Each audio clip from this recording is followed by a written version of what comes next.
Welcome to my technology video about enabling secure boot. Very atypical format here. The thing I want to say in this video, the list disk, command and disk part where it says clean, that clean command will wipe your data. I look so tired right now. That clean command will wipe that data. I have to learn how to make a reminder on every video because people will click the wrong button, whoops, and wipe the wrong drive. And it's like, you didn't have to wipe the drive. This is an option. Please don't accidentally wipe your drives. Anything I'm saying in this video, you can look up on Microsoft technical documents, knowledge bases, forums, subreddits, and everything I'm saying is correct. You're the one typing it in, right? Please take care. And I hope you enjoy the video on how to enable secure boot, fix TPM, UEFI changes in the BIOS, fixing the MBR to GPT issue, fixing failures across the board. I'll even implement a Windows activation issue I encountered when I replaced a hard drive, a motherboard and CPU. But for right now, this would just be the speed run as much as possible of getting your game going. Hope you enjoy. Good morning. Yesterday you had the issues gaming. Today, if you are in Windows right now, I'll set it up in such a way where the next time you boot into Windows, you'll be good to go. So to play this new game, LB, because of the prompts we saw yesterday, and you can look at my last video, we need to enable secure boot in TPM. However, that can cause a cascade of issues on top of learning how to do these things. If you have other things in place, if you have a little older computer or older drives specifically. So let's avoid that. Let's go from you install the game, it's not working, you're getting the secure boot, the TPM error, right? It won't load. So now you're in Windows. Follow this video, and the next time you're in Windows, it'll be working off of one reboot into the operating system. So again, this qualifies, we're doing this if you're viewing the video from yesterday about I have an MBR disk, right? And because I need to do these changes, if I do this change and I have an MBR disk, it's not going to boot back into Windows. It'll just keep looping into the BIOS again and again. I'll never reload my computer. So we're going to change that disk type from MBR to GPT by booting into the Windows recovery environment. So by doing this step, and then doing this, and then doing this, and then doing this, we'll play this new game. So let's get started. The first step to boot into the Windows recovery environment would be simplest method would be go to your Windows icon, type in settings, and then the settings window will open up, and I'll do it from scratch so you can see. And in the settings window, when it opens up,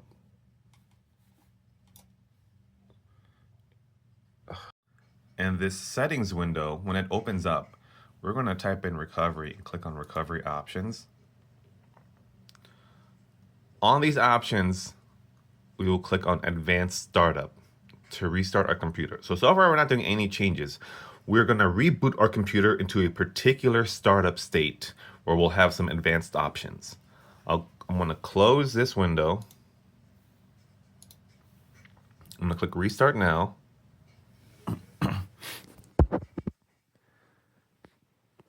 And here we are.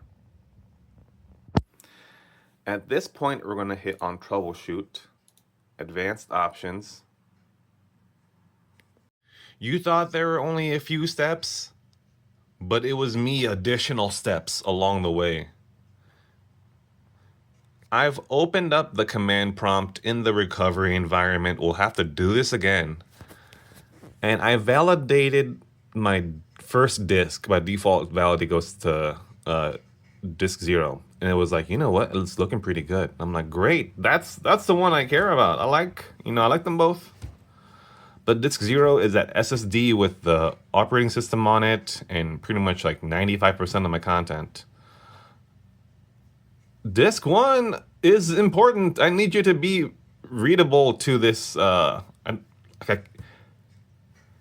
And it's not. The disk layout validation failed. I think this could be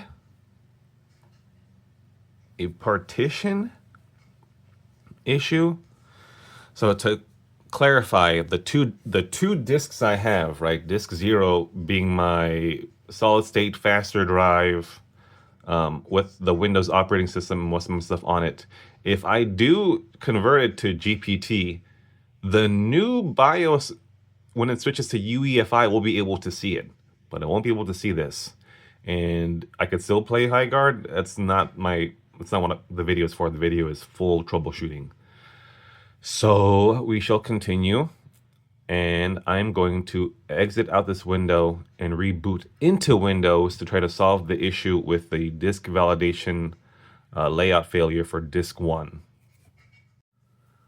Next step, command prompt in the Windows recovery environment. The previous page, you wouldn't have seen this, was a login page where you log in with your local account or your Microsoft account. So I've logged in, I've done the disk part, I've listed them again. I'm like, oh yeah, it's looking good. I've exited because I just want to convert this one with MBR to GPT. I even do a validation on this disk 1 that I know it's converted, and it won't qualify for MBR to GPT. It never qualified. It didn't have an operating system, couldn't do this route. The list disk clean, wipe all the data, that would be terrible on this drive. That's not an option. I would lose everything on this drive, even if it's backed up. Who wants to do all that work again? That's the best part of backups. It's there in case of emergency, but who wants to go through the emergency to be like, oh yeah, I was prepared? I'd rather not have the emergency.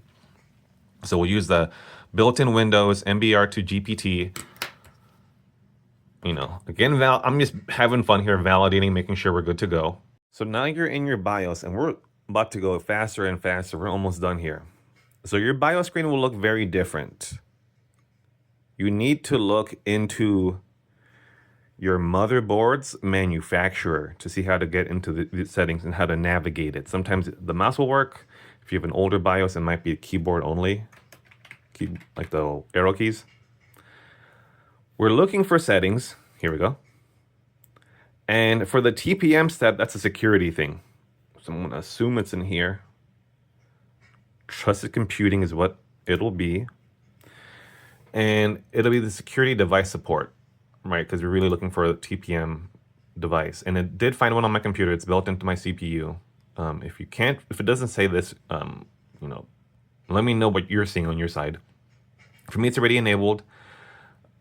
I'm letting my AMD CPU one, right? It is enabled, good to go there. Let's back up a point. What else is missing? The secure boot. This BIOS, not a big fan because it's not in boot. This is boot order. This is only boot order and a few other configuration things. To change the BIOS, we're going to go into advanced Windows OS configuration. Windows OS configuration. Clicking on that. Oh, changing this BIOS mode to UEFI. And let me change it back again real quick. CSM. Over here, see the boot priority? All these up here. If I change it to UEFI, I don't know if it'll pop up correctly. I think once I reboot, it'll say these can only read UEFI, right? So if any drive is still CSM, this computer just won't see it because this computer is like, I'm not a Windows computer, I'm just a machine. I'll see what I can see, and if it's invisible to UEFI, I'm not gonna see it. And so the last step here is I gotta enable secure boot.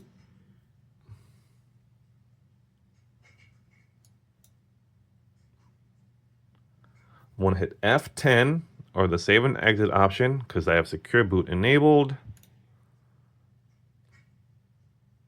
I'm going to go back into my Windows.UEFI, secure boot. We have the trusted computing TPM setting good to go. I'm hitting F10 to save these options, enabling secure boot, switching BIOS mode, all the defaults that change because of it. And now we're going to reboot. Here's my first time boot up. I think it's important to share the experience, the feeling of this, because if you're at this point, you're like, oh my gosh, I'm so nervous. Especially on a shared family computer. I mean, this computer has been with me for over a dozen years. Like, a lot of care goes into, we're so pleased with ourselves.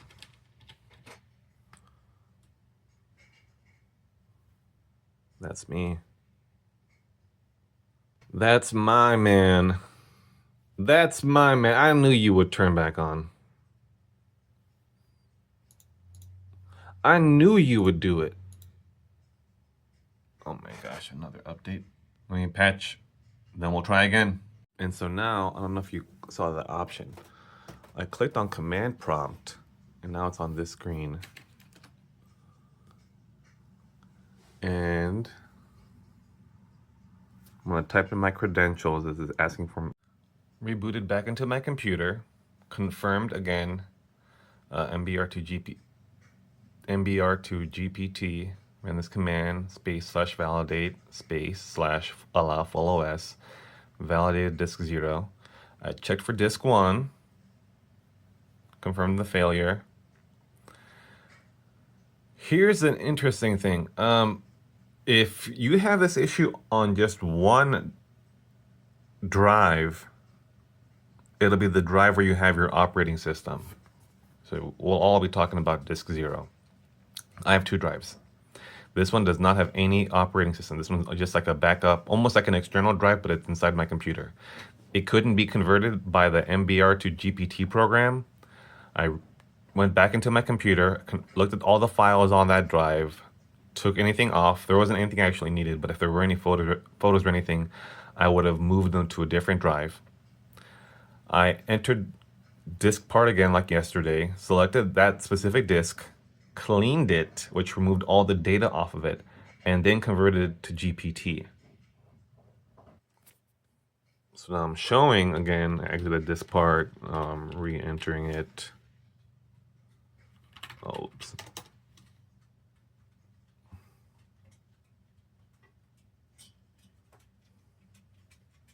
I'm typing in list, disk. Boom, good to go. No issues. So most people, you're gonna have just the one disk. If you have the 2 disks and the second disk doesn't have another Windows operating system on it, this step got you there. Now let's go back to the original plan and exit out of this, exit out of all this stuff.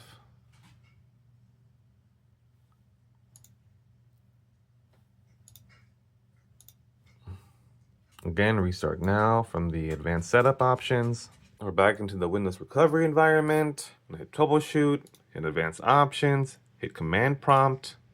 So now I'm ready to convert my disk to GPT. What I want to say is if you see comments online about using the command full OS, that's when you're in Windows. That's not when you're in this recovery environment. This environment right here, we're not touching Windows. Windows is by itself not in use, and we're changing it. To change it while it's in use is technically a little riskier. It might take a little longer. It might not be the best practice. This is how you would do that if for some reason you didn't have a recovery environment and couldn't install one on your drive. But that's really kind of a bigger issue as well. I don't need to do that. I'm in the correct environment. I'm going to convert my disk. And instead of watching water boil, I'll pause it for a second. That actually took 2 seconds. So here we are.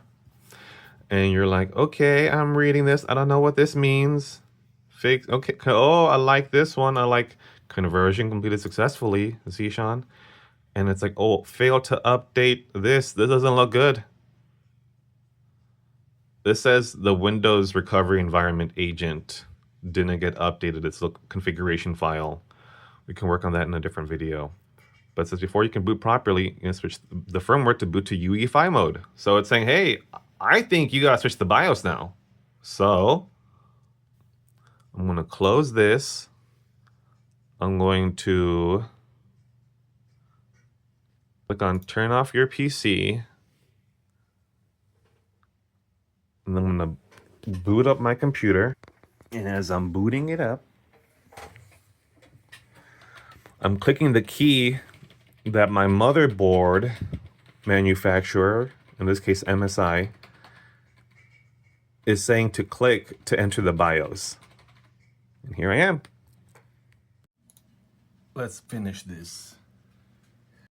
Okay. Let's try to finish this right now. Isn't that crazy? Isn't that crazy?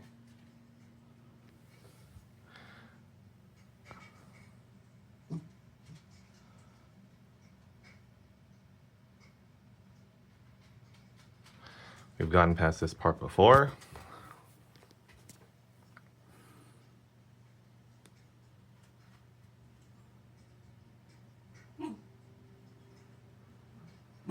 No, this is new.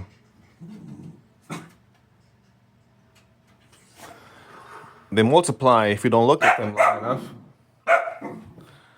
They're like, you shouldn't be doing technology stuff. They're like, stop. Don't enable secure boot. Don't fix this issue. But it's too late, Dachshunds. It's too late. I've done it. It's done. If you have any questions, let me know.